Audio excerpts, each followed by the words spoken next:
Here we go.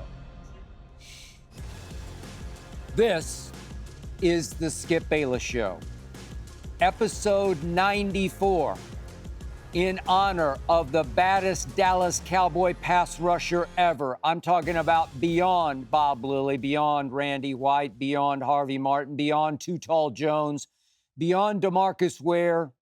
I'm talking about number 94, Charles Haley, who was virtually unblockable. If only Micah could do that. This, as always, is the Undisputed. Everything I cannot share with you during the debate show of 2.5 hours, that is Undisputed. Today, I will share with you the probably cockamamie scenario I have for the 23 Cowboys as they head into 24. A scenario I seriously believe in, and I will share with you soon. Today, I will tell you a story of how legendary Michigan coach Bo Schembechler once threatened to knock my teeth out, quote unquote, while I was at Disneyland. True story. Today, I will tell you why, for once, we did 0 NBA topics on Undisputed the day after Christmas. And I will tell you about the Christmas gift I was forced to buy for my wife, Ernestine, by my wife, Ernestine. And finally, I will tell you how you can change and prolong your life by changing 2 very simple things in your life on January the 2nd. Trust me on this. But first up, as always, it is not to be skipped. I start with one of your great questions. This is Josiah from Arlington. Do you believe this is a bad Cowboy team, or is it a team that simply can't win on the road? Okay, Josiah, allow me to psychoanalyze the strangest Dallas Cowboy team I have ever encountered. Allow me to use some self-therapy on myself, as this team has slowly destroyed my psyche. I love this team. I hate this team. I refuse to give up completely on this team because I still believe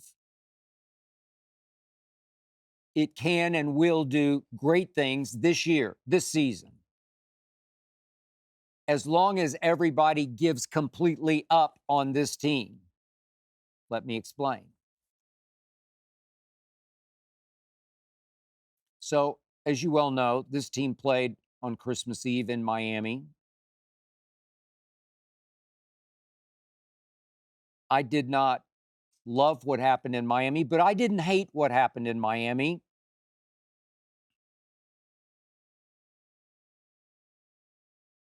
It just somehow left me, if you saw my video that we posted on all of our Undisputed platforms, it just left me flat.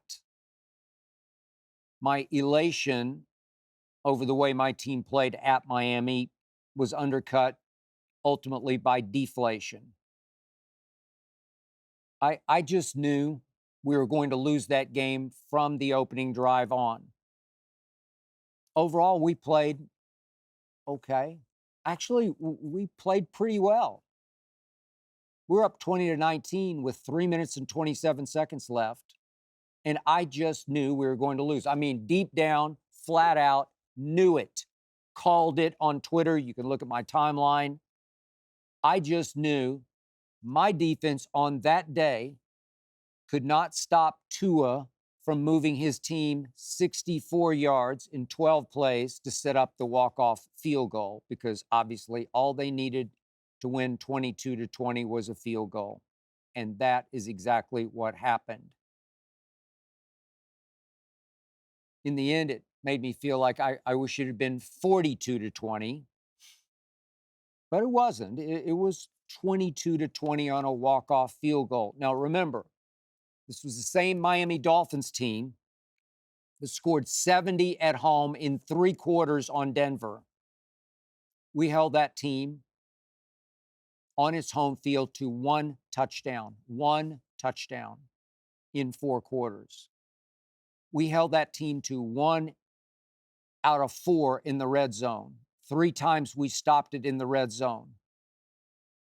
We forced that team's kicker, who came into that game 6 out of 16 from 50-plus yards in his NFL career, 6 out of 16, to make 3 field goals from 50-plus yards, and he made all 3, including 2 more inside of 50 yards, including that walk-off chip shot of a field goal.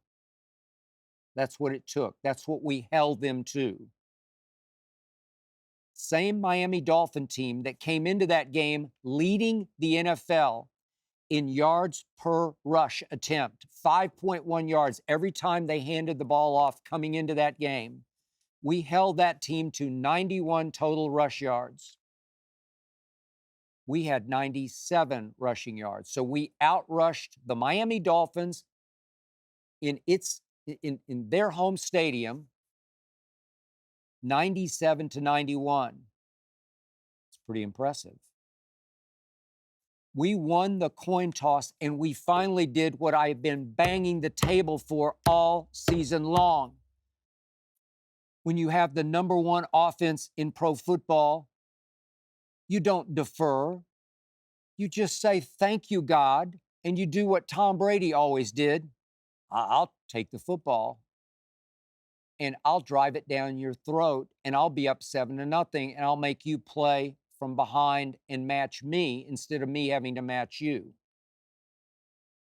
We won the coin toss. We did not defer. We took the ball 75 yards in 13 plays, as we do better than anybody in the league. We do that better. Nobody drives the ball more plays per possession than we do, 75 and 13. First and goal at the Miami 1-yard line. 1 yard. We got 4 cracks at scoring 7 points.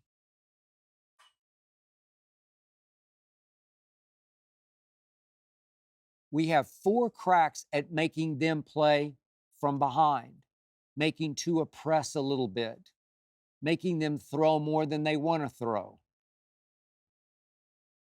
And what did my play caller, my genius of a head coach, Mike McCarthy, do? He'd found a new secret weapon on this drive on 2 3rd and 1s. He had handed the ball to an undrafted free agent rookie fullback, Hunter Lipke. How quickly I forget. I'm trying to forget it completely. Hunter Lipke. 3 carries he'd had the whole year going into this game. And because he had converted the 2 3rd and 1s, Mike says, aha, I got this. I'll hand it to Hunter. He should have handed it to Tyler Lipke, but it was Hunter. You can say it was a bad exchange. It looked like Dak put the ball in the right place, and the undrafted rookie free agent on his 6th NFL carry in a huge game on Christmas Eve in Miami fumbled. Miami recovered. We never did. We never recovered from that moment forward. Right away, we pushed the Dolphins back into 3rd and 9 at their 3-yard line. Tua was going to have to throw it out of his end zone. He dropped back with no heat at all on him and heaved a 50-yard bomb up the sideline to Jalen Waddle, who had a step on Stephon Gilmore. 50-yard completion out of jail. You just can't. You can't. You have them backed up. You either got to cash the touchdown or cash defensively, force them into a turnover, at least make them punt out of their end zone. Nope, out of jail. Not once that entire game did we ever make the play on defense that turned the game into a dub. Just one time we needed to force that one turnover on the road that changed life, changed the season, changed the momentum back in our favor.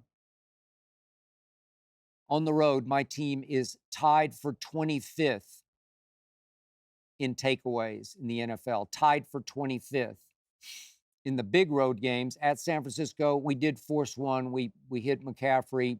Jordan Lewis hit him so hard near the goal line that he coughed it up. That was one turnover that we forced at San Francisco. Of course, we lost 42-10. At Philadelphia, we lost with 0 turnovers forced. At Buffalo, 0 turnovers forced. At Miami, 0 turnovers forced. At home, we are tied for 5th in takeaways.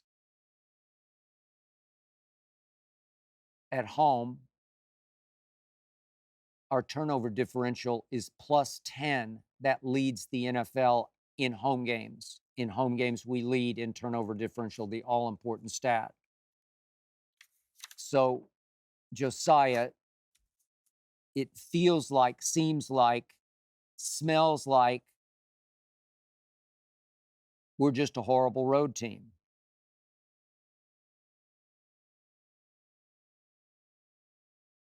Against the run, at home, we're 5th in the league. On the road, we're 28th in the league against the run, 28th. But we had a decent day at Miami. Obviously, we have won 15 straight games at home. But here, Josiah, is the real answer to your question as far as I'm concerned. Here's why these road, quote unquote, demons make no sense to me. I remind you, on opening night of this season, it still counts. We're still in the 23 season. Opening night, we beat the New York Football Giants 40-0 on the road at their place. 40-0. That same Giants team had made the playoffs the year before and won a road playoff game at Minnesota against Kirk Cousins and the Vikings. That Giants team was playing full strength on that night, even though my Cowboys were 3.5-point favorites, because they're really good. They're really loaded.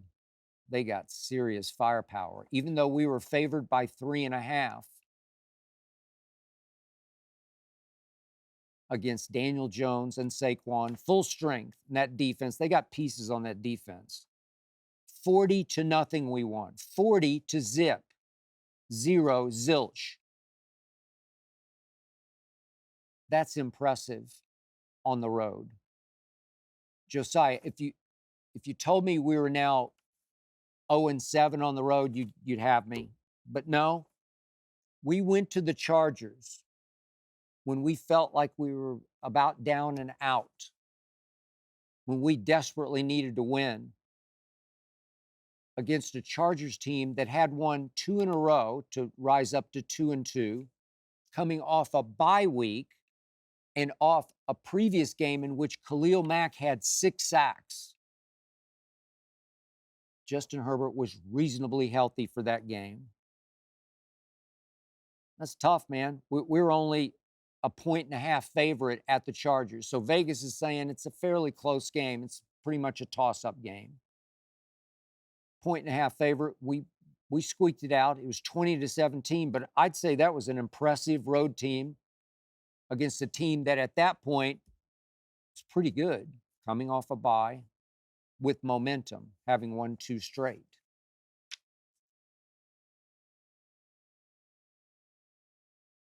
The truth was, Saturday at Miami,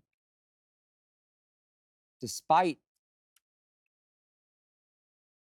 the pain that I felt because I never thought we had a chance to win the game, Saturday at Miami was an impressive road performance. I don't care what you say. 22-20 at their place is very impressive, even though I never thought we could win.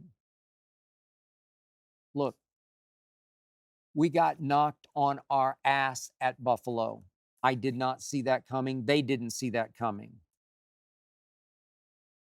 We got our blocks knocked off at Buffalo.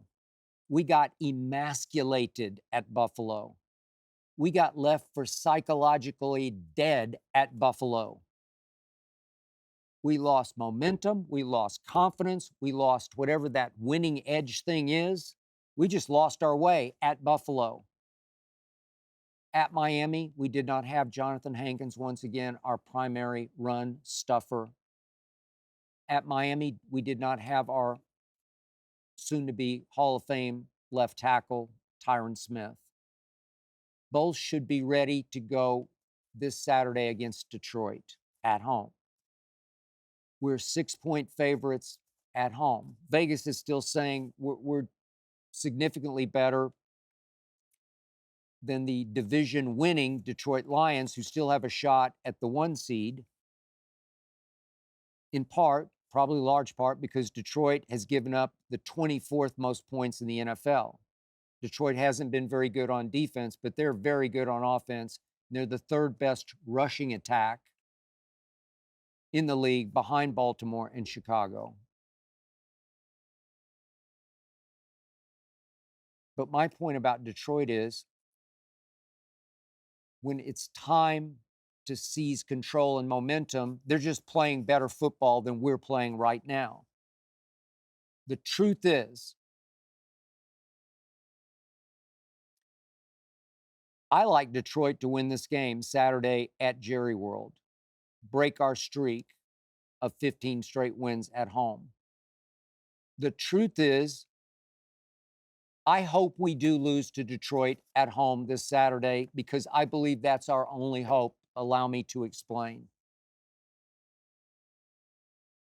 Now back to my potentially cockamamie theory. My team needs to hear that it's quote unquote dead. My team needs to be written off at this point in late December, turning to 2024. My team needs to be ignored as nothing but a pretender. My team needs to hear, oh, now they can't even win at home. They're garbage, they're trash, they're old news, they're last year's news. My team needs to play nobody at Washington in the finale, the regular season finale, and lose badly just the way we did a year ago. Same song, second verse. My team needs to go play a first-round road playoff game at Tampa Bay, just as we did last year. Just as we did when Dak played very possibly his greatest Cowboy game ever. Remember that? It was a playoff game. It was on the road. Dak went 25 of 33 that night at Tampa. 4 touchdown passes, 0 interceptions, a QBR scale 0 to 100 of 97. It was a masterpiece. It was a tour de force. It was one for the mantle.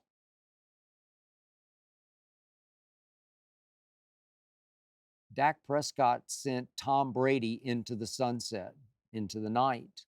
Final score was 31 to 14.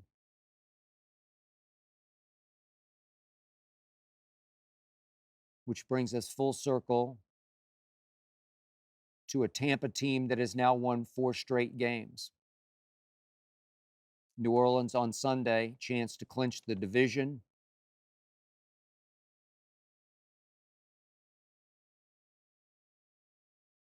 Which brings me to Baker Mayfield.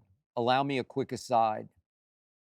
I said ahead of that draft, I'll take Baker Mayfield #1 overall over Sam Darnold, the darling of most of the media out of USC. I cannot express to you the grief I took for that call and then what began to happen to Baker thereafter. I can't tell you the crap I took on live TV on Undisputed over the years from Baker haters. You've heard me on this podcast several times before defend him to the death.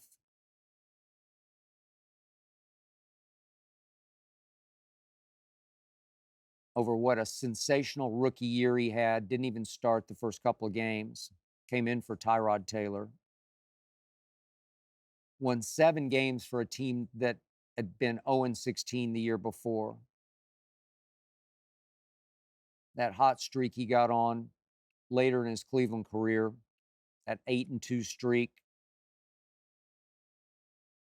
He led Cleveland to its first playoff win, again on the road, since 1994. That one was at Pittsburgh against their division rival. Baker Mayfield had a QBR of 92 in that game. But in his final year in Cleveland, he got hurt week 2, tore his labrum, fractured his shoulder, tried to tough through it, couldn't, played poorly, fell into a mess at Carolina a year ago, wound up in Tampa with his last hurrah this year, and look at him now. They've won 4 in a row. Baker Mayfield can play. I've been proven right, once again, about Baker Mayfield. Tampa should sign him now. Give him 3 years. He is their near future. He might even be their long-term future.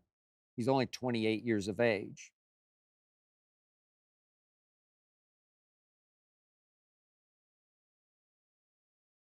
But that brings me to what could happen for my Dallas Cowboys. I'm a Baker fan, but I'm obviously a much bigger Dallas Cowboy fan.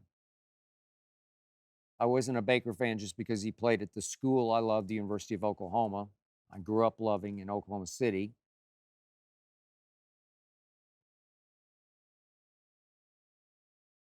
But time out, think about this. What if I told you the night that Baker was drafted that he would wind up following Tom Brady in Tampa Bay? You would have said to me, no way Tom Brady's going to Tampa Bay. He's in New England.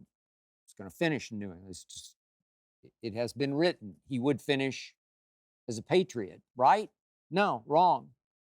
He got pushed out the back door. He said, I think I'll go to Tampa. I was surprised. The world was shocked. Did have Mike Evans and Chris Godwin. They had made Pro Bowls. Oh, okay. Tom Brady obviously won a Super Bowl in Tampa. And now Tom Brady is being followed by Baker Mayfield. It's surreal. It's impossible. The script would get rejected by every studio in Hollywood, but it's happening right before your very eyes. But the point is, my Cowboys can and will beat Tampa Baker in Tampa. They aren't great at protecting Baker. They aren't great at running the football, even though they've been a little better lately. They're not great at it. Dak Prescott plays like Roger Staubach against that Bucs defense, which can leak. It's getting up there in years. It can be vulnerable. It will be vulnerable when we visit. We will win at Tampa, as we did last year. It might not be 31-14, but we'll win that game. We'll get back on our horse and we'll ride it. And I hope we ride it all the way to San Francisco, where the third time will be the charm. They have knocked us out of the playoffs the last 2 years. I say bring this on. We obviously lost there this year, regular season, 42-10. That thing, 42-10. I want the 49ers again. I'll take them in the divisional round if that's meant to be. I'll take it again. We will win this time in San Francisco. I just hope that nobody gives us a chance to win at San Francisco. I hope we are so written off. We are so ridiculed. We are so scoffed and laughed at We are so dismissed going into that game. I hope everybody predicts we'll lose 42-10 in a playoff game for the third straight year at San Francisco. Last year, we went out there and lost 19-12 because Dak threw 2 second quarter interceptions. 2. And we lived to tell about that until Dak missed 5 throws in the second half that were open, especially a late one to Michael Gallup that could have been a touchdown that would have changed life, that would have forced overtime. 19-12, we lost.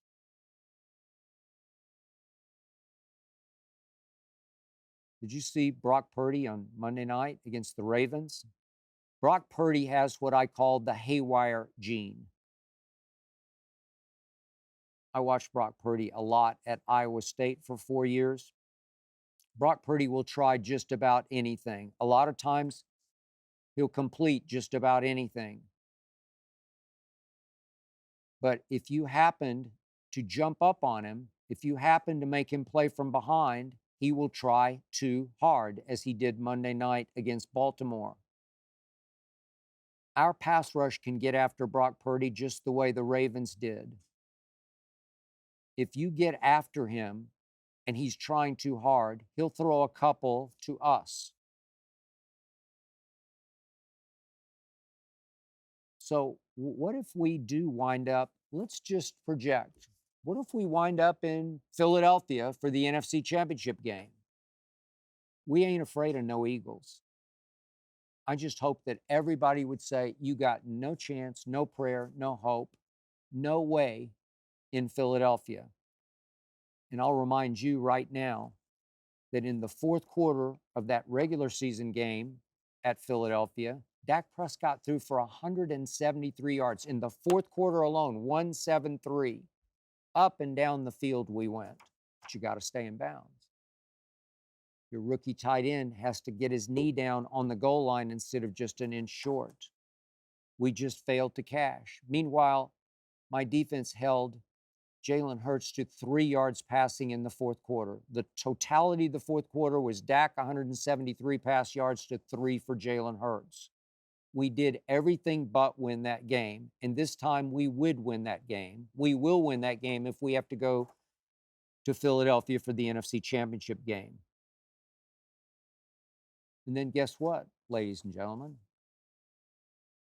Super Bowl, here we come.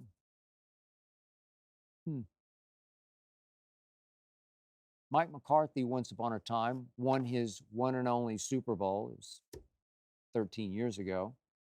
But he won it as, guess what? A road wild card team for a Green Bay team that finished the season, last 6 games, going only 3-3. Maybe there's some similarity there. Of course, he had Aaron Rodgers at quarterback. But I still have a pretty good one in Dak Prescott. And yes, I threw Dak's jersey in my trash can and left it there after that 42-10 thing. And yes, I threw Micah Parsons' jersey in my trash after we got buffaloed at Buffalo. But you know what? My team is at its best when the least is expected of it. Mike McCarthy in his career shows you he's at his best when you expect the least of him. I seriously, from my heart, love this written off, no hope scenario I've just detailed for you. I think it's highly possible. I think it's even probable. So I leave you with this. Go Lions. Next question. This is Gary from Los Angeles, California, who asks, have you ever been to Disneyland? Gary, I have been to Disneyland 3 times. I've been to Disney World many times because at ESPN we used to go every winter for what was called ESPN The Weekend. I don't think they do that anymore. I liked Disney World, but I love Disneyland because it's the original. It's the one I grew up dreaming about in Oklahoma City, Oklahoma. Every Sunday night, everybody watched, including me, Walt Disney's Wonderful World of Color, that opening montage with Tinker Bell above the Magic Kingdom, When You Wish Upon a Star, Tomorrowland, Frontierland, Adventureland. It's surreal to me. It didn't really exist except in your imagination, at least so I thought. Growing up in Oklahoma City, we didn't have a lot of money. Our vacations consisted of little road trips to Dallas, St. Louis, Houston, San Antonio. Until I went to LA for my first time to work for the LA Times, I'd never been west of the Rockies. So Disneyland just existed somewhere deep in my imagination and my psyche. It just didn't seem real to me. I've mentioned this before, I'll mention it again to preface this story. I did have the weirdest vision. I must have been around 12 years old. I can see it like it was yesterday, and I have no idea why this entered my head when it did. But I was walking up the steps to my grandmother's house in Oklahoma City on 18th Street. And I flashed on the press box of the LA Coliseum, which I'd seen many times on television when USC played UCLA, whatever. I flashed on the press box and I saw myself sitting in the press box. I don't know why. I had no aspirations to be a newspaper writer or any kind of writer. I don't know why. But from 12 until I was, just took about 12 years, 24-ish, my dream came true. And there I was up in the press box at the LA Coliseum, covering the Rams, writing about USC, long before Keyshawn played for the Trojans. And so it was, while I was writing for the LA Times, that I was assigned ahead of the Rose Bowl to cover visiting Michigan. Michigan was coming to Pasadena, the headquarters, of course, for the Rose Bowl. Would be here for the week ahead of a Rose Bowl game against USC. So I was assigned to cover every practice, every function, just to be around the Wolverines in their time in Los Angeles. And so it was that the PR people at Michigan told me that, well, one of the functions they were going to was Disneyland, and that maybe there'd be a little media availability while the team was spending the day at Disneyland. So I said, I'm there. That was my first trip to Disneyland. It was a working trip, but a trip nonetheless.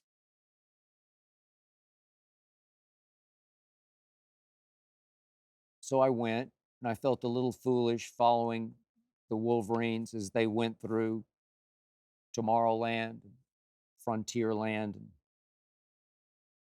Adventureland. And if any of the players stopped to get something to eat or drink, I struck up a conversation, obviously identifying myself as LA Times reporter. They're all good kids. They're all good to me. I got some good stories out of that week.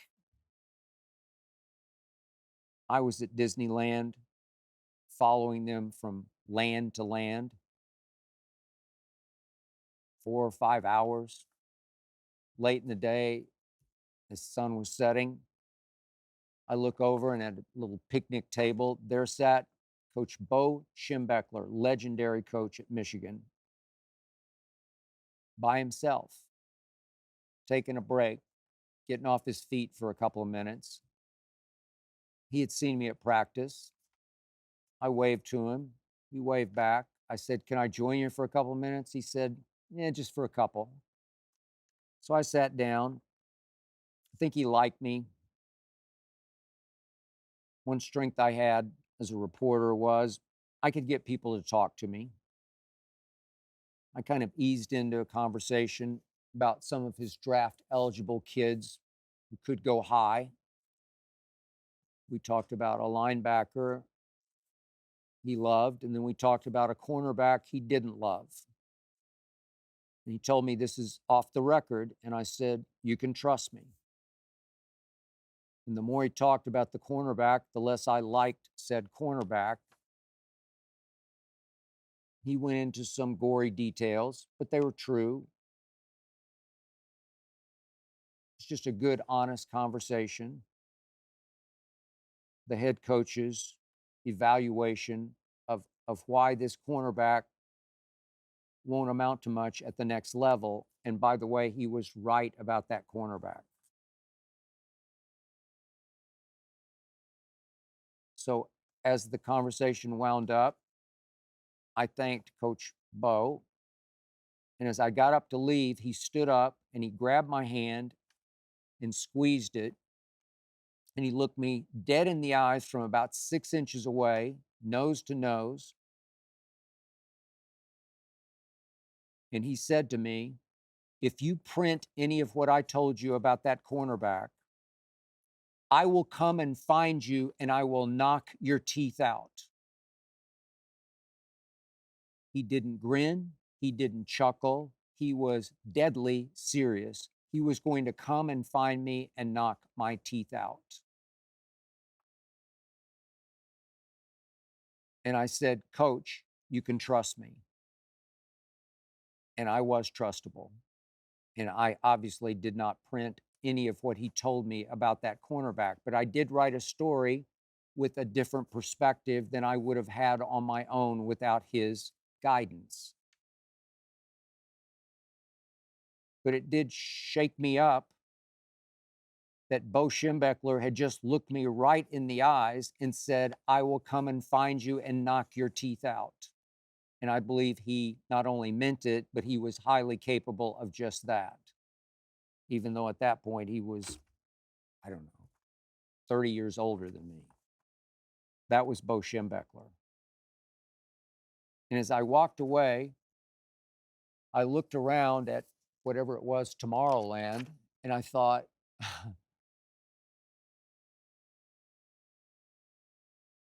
I finally made it to Disneyland. I'm here. It's real. And it's so real that the legendary Michigan coach just threatened to knock my teeth out. And I thought, talk about surreal.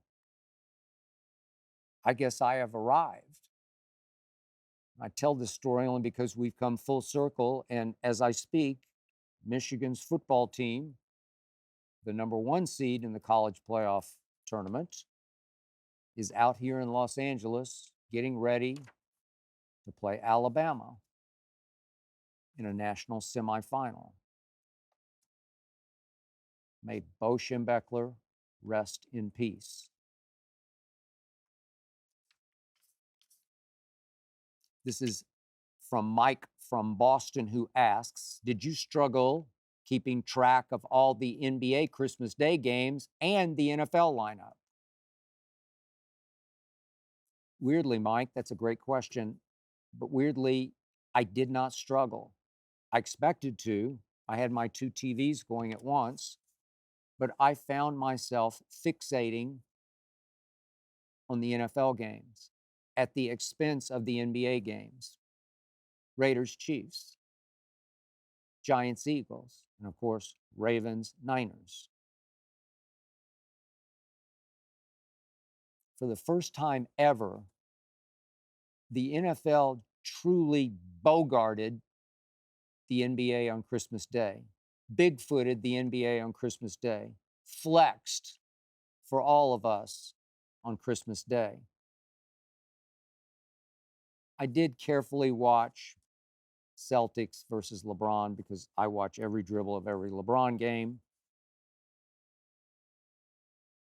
It came and it went because right now the Celtics are just in another league from the Lakers. I don't think that's going to be the case come June. I don't. I do think that could be an NBA Finals preview. But of course, it was followed by a Super Bowl preview, an NFL matchup, the likes of which we haven't had this late in the season for 30 years. I was there that day. The Cowboys played at the Giants for all the marbles late in that 1993 season. Jimmy Johnson's Cowboys against Dan Reeves' Giants. The Emmitt Smith game, if you recall.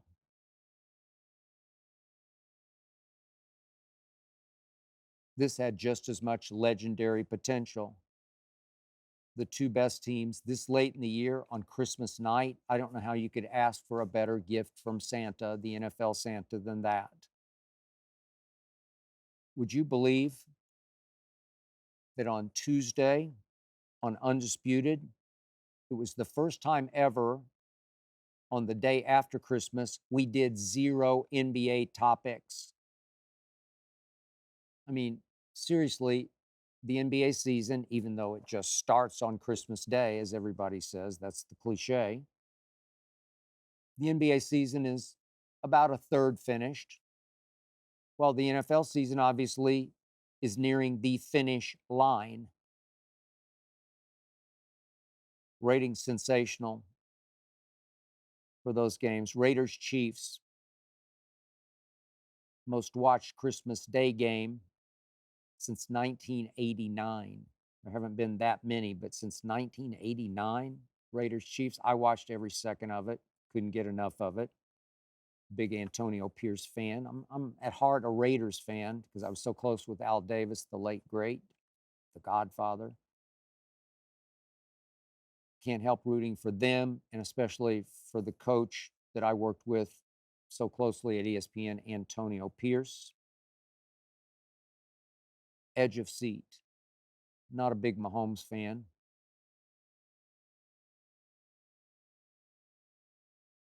They continue to get exposed. Raiders rose and shone. I hope that clinched a long-term contract for Antonio Pierce. I was all over Eagles versus Giants just because I root against the Eagles because I'm a Cowboys fan. I hate the Eagles. I already predicted on Undisputed that the Eagles would lose one of their remaining 2 games against the Giants. I thought they were about to lose that one until Tyrod Taylor threw it to the rookie Ringo, the Eagles rookie, in the end zone. I don't know what happened to Saquon. It looked like he got knocked down along the back line of the end zone. I think he was the intended target, but it came close. It wasn't a Hail Mary, it's from the 26-yard line. When it left Tyrod's hand, I thought, touchdown. No, game over. Whatever. There's still another game, this one at the Giants, where, by the way, my team won 40-0. But that led to the nightcap. Ravens, Niners, second most watched Monday night game in 27 seasons. 27 seasons. Wow. Wow. When the night ended, I sat back and thought, as much as I love the NBA, I'm sorry, the NFL is still the league, the game. And it said on Christmas Day, watch this. And did we ever watch? This is Jonah from Charlotte, North Carolina. What did you get for Christmas? Pretty simple question with a complicated answer. Okay, just for the record, gift giving for me is a pet peeve. I'm a very generous gift giver, but I want to give gifts that I know will work, will please.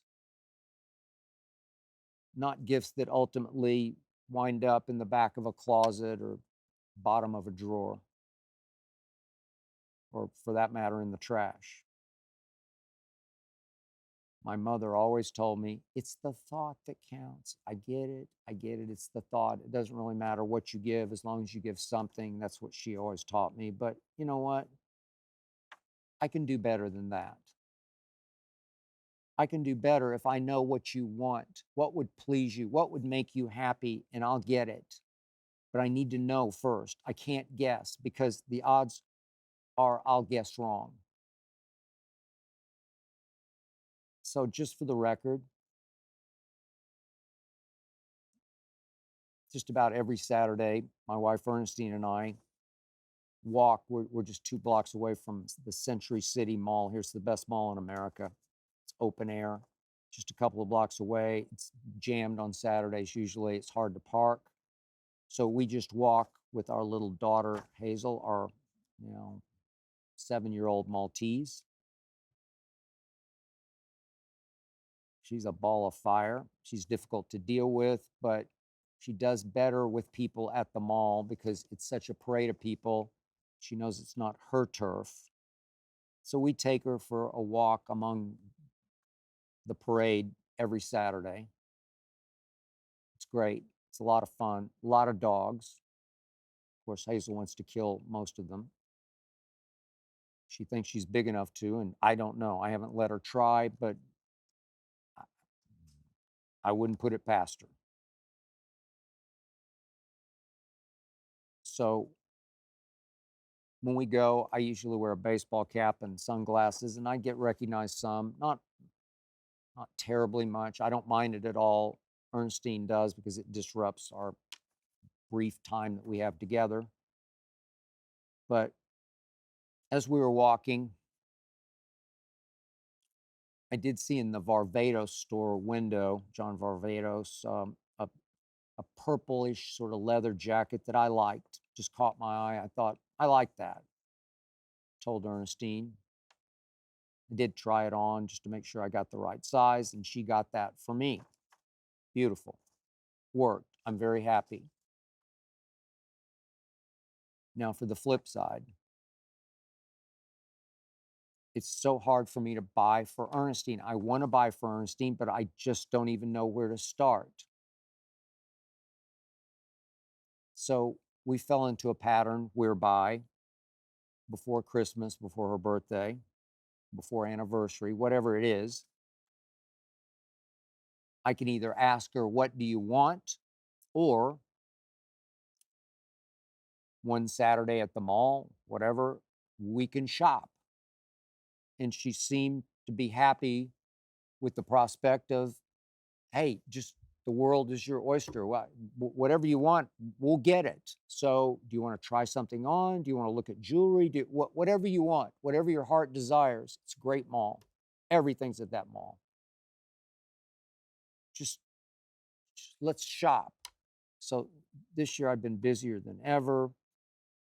I didn't have much time to even ask her what she wanted. So I just planned in the back of my head that when we went to the mall on Saturday, the 23rd of December, that I would surprise her slightly by saying, hey, today's a good day to shop for you for Christmas.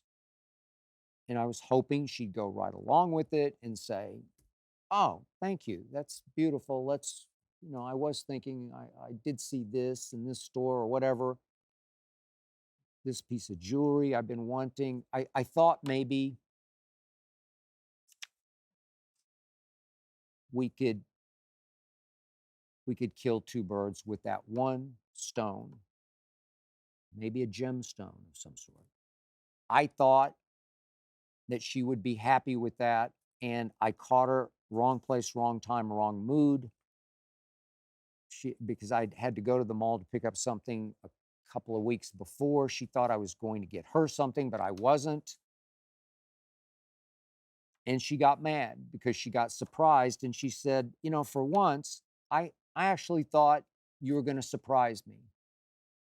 And she gave me the lecture about, Christmas is about wrapping gifts and giving gifts that that get unwrapped on Christmas morning. And it threw me a curve. And it made me mad. And we fought. I got a little sullen. We didn't have a very good walk through the mall with Hazel. Her bad mood made my mood even worse.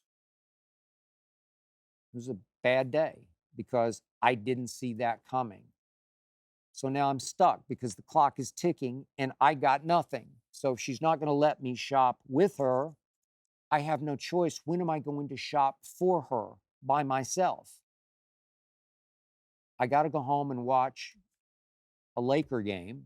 That was on Saturday evening. What was that at? Oklahoma City, I believe it was. That was the best game the Lakers have played all year.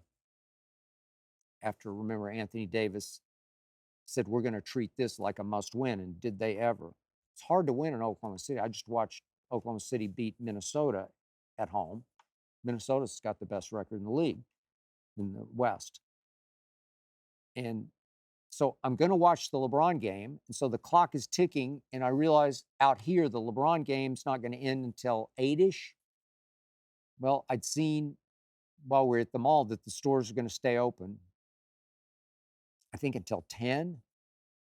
So when the game ended in Oklahoma City, I just said, okay, I got no other choice. I said nothing to Ernestine. I put some clothes back on, put my baseball cap back on. Not going to wear sunglasses because it's dark. The walk at night from where we live to the mall's slightly dicey, but I thought I'm just going to walk fast, head down. I'm just going to go do this. You can't drive because if you leave our place, you're going to literally have a hard time getting into the traffic to sit in the traffic to get in the mall. It would take forever to drive the 2 blocks to that mall on that night because it was the most crowded I have ever seen it. Everybody was last minute shopping because on Christmas Eve, the stores are going to close early, and everybody said, tonight is the night, I suppose, including me. So I trudge by myself the 2 blocks, 2.5, 3 blocks maybe. I trudge up into the parade of people. I don't have my sunglasses on, so I got recognized a good bit. I stopped and talked to people. I don't mind it at all. I'm honored that I get recognized, but it was just crazy because they're looking at me like, what are you doing? Because I wasn't sure what I was doing. I had no plan. I marched down the mall. I look up at the first dress shop that I see, women's clothing store that I see. It's called Sandro. I'm going to give it a shout out because they were very nice to me. And I see this dress in the window. It's an evening gown. It's glittery, bright gold evening gown. I don't even know what I'm doing. I just say, that looks like Ernestine. I'm going to buy that. I'm in a hurry. I'm not happy. And I march in, and the store is crowded. Usually there's nobody in those stores because everybody's buying online, but this is last minute, so everybody's in the store actually purchasing. But the guy who ran the store was very nice to me, and I said, do you have that dress in the window, the gold one, in extra small? Because that's what Ernestine wears, extra small is her size. She stays in great shape. And he said, I don't have it in the store, but I have it in storage in the mall, but I'm gonna have to go get it. He said, it'll take me 15 minutes. I said, done. I said, if you have an extra small, I'll take it. And I walked a few minutes, looked around the mall for a few more minutes, got recognized a few more times, talked to a few more people, went back in 15 minutes, and he was true to his word. He had it. He boxed it up for me. I paid for it. And I marched home with that dress. Never done this before. And Ernestine had been wrapping many packages for many people back in the bedroom. So as soon as she went out to do something else, I marched right in her bedroom and shut the door into the bedroom. It's where we sleep on the weekends, but during the week I sleep in my own bed because I get up at 2 o'clock in the morning. But I call it her bedroom. It's the big bedroom.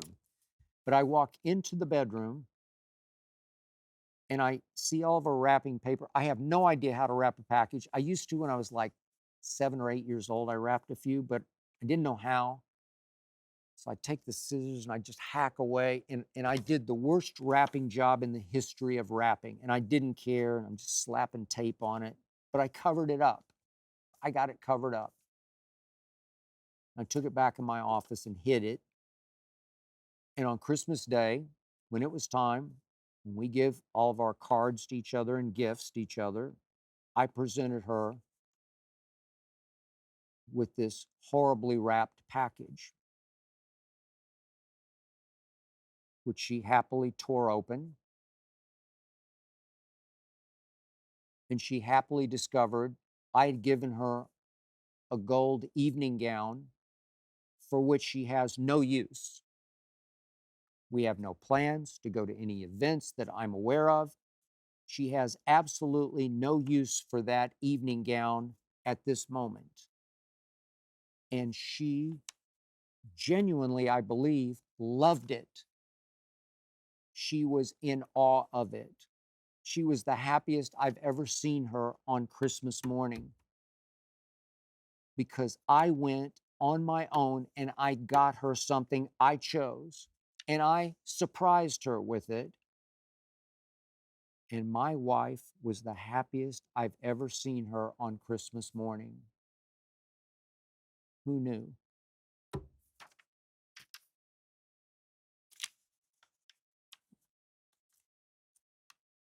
Finally, this is from Brian from Wilmington, Delaware. What is your favorite Christmas tradition? Okay, Brian, I'm going to go secular and then spiritual, if you will. Just being honest. As I've said before,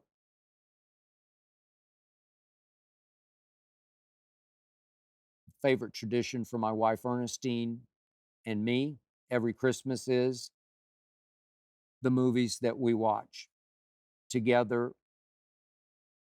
traditionally year after year after year, as I mentioned last week. We do find ourselves with Home Alone and Home Alone 2 fast forwarding to the Pesci Daniel Stern scenes. But this year we did watch Die Hard start to finish. It's become my favorite Christmas movie. And I must tell you, it gets better every year. I think I enjoyed Die Hard even more this year than I have in previous years. That movie just lasts. I, I never fail to say, oh, I didn't notice that.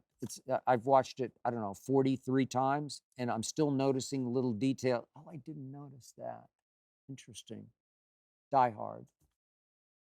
And then as far as Christmas comedies go, we jointly decided this year, after watching Christmas Vacation yet again, that it's eclipsed Home Alone on the laugh factor scale. It's just, it is just so funny and gets funnier by the year. That sledding scene on the metal disc, I don't even know what he's on, but he coats it with whatever he invents, takes off. The two cool neighbors, the squirrel in the tree. It's just, we have never laughed harder at a Christmas movie than this year we laughed at Christmas Vacation.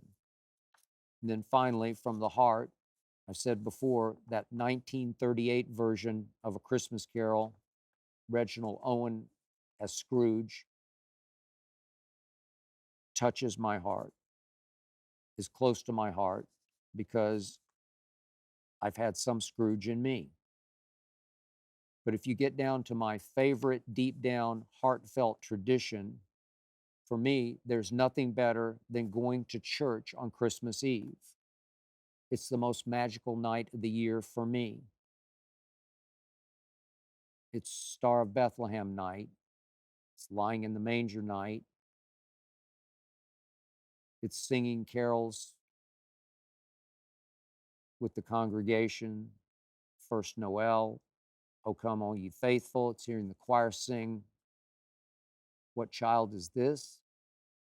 It's a magical night. And yet this year, I failed to make it to church. Our church, the service started at 5 p.m. out here in Los Angeles. Cowboys were at the Dolphins. It lasted past 4:30 out here.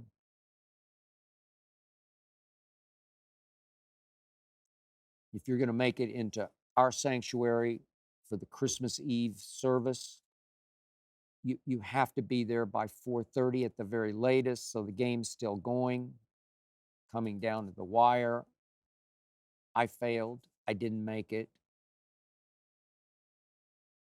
I let work prevail once again. Maybe I'm wrong, but I've never been one to let anything get in the way of my work, which is my passion, which is my life. I don't even call it work. When I say that word here, it seems wrong. Maybe someday I'll grow up, wake up, wise up, and as Ernestine always says, you just need to stop and smell a few flowers. Merry Christmas, Ernestine. Love you. That's it for episode 94. Thank you for listening and or watching. Thanks to Jonathan Berger and his all-pro team for making this show go. Thanks to Tyler Korn for producing. Please remember, Undisputed every weekday, 9:30 to noon Eastern. The Skip Bayless Show every week.